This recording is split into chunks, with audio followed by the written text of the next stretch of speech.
Тем временем более 10 часов поселок Солнечный Усть-Майского района оставался без электроснабжения, что стало причиной аварии и как населенному пункту удалось избежать серьезных последствий и не заморозить горняцкий поселок, расскажут наши корреспонденты.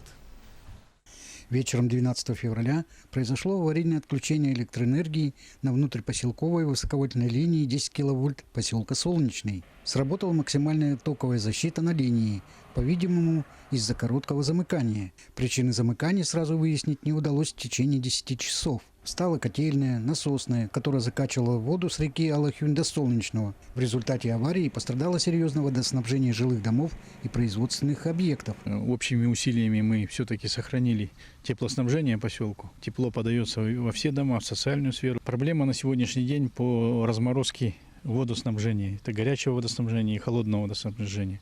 Постепенно по устранению аварии на ВЛ-10 в рабочий режим вошли насосная первого и второго подъема, а также котельная поселка. С начала аварии в Солнечном был объявлен режим повышенной готовности и организован оперативный штаб поселка, а затем к работе приступил и оперативный штаб района. 242 человека, из них 56 детей, из 18 многоквартирных домов остались без горячего и холодного водоснабжения. Для восстановления водоснабжения были организованы ремонтные бригады из специалистов поселка.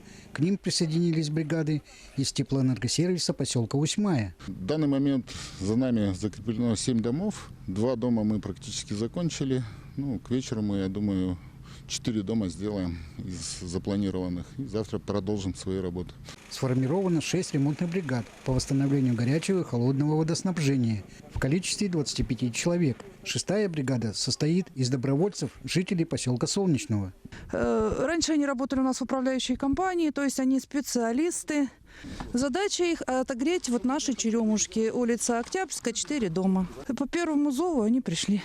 Какие, говорю, ребята, дай Бог вам, говорю, здоровья пожелала им. Они все время предупреждают, говорят, вот скоро вам водички дадим. Горяченькая была, а холодная пока вот сегодня должна быть. Не отстают от земляков и ребята из отряда юнармии, которые сразу же начали оказывать помощь пенсионерам и инвалидам. Они приносили им воду, измеряли артериальное давление, убирались в квартирах. Вчера были, 2 раза были вчера. И днем, и поздно вечером приходили. Сейчас ситуация с водоснабжением в поселке Солнечном постепенно восстанавливается благодаря специализированным бригадам и волонтерам поселка. В причинах создания аварийной ситуации будет разбираться прокуратура Республики Саха-Якутия.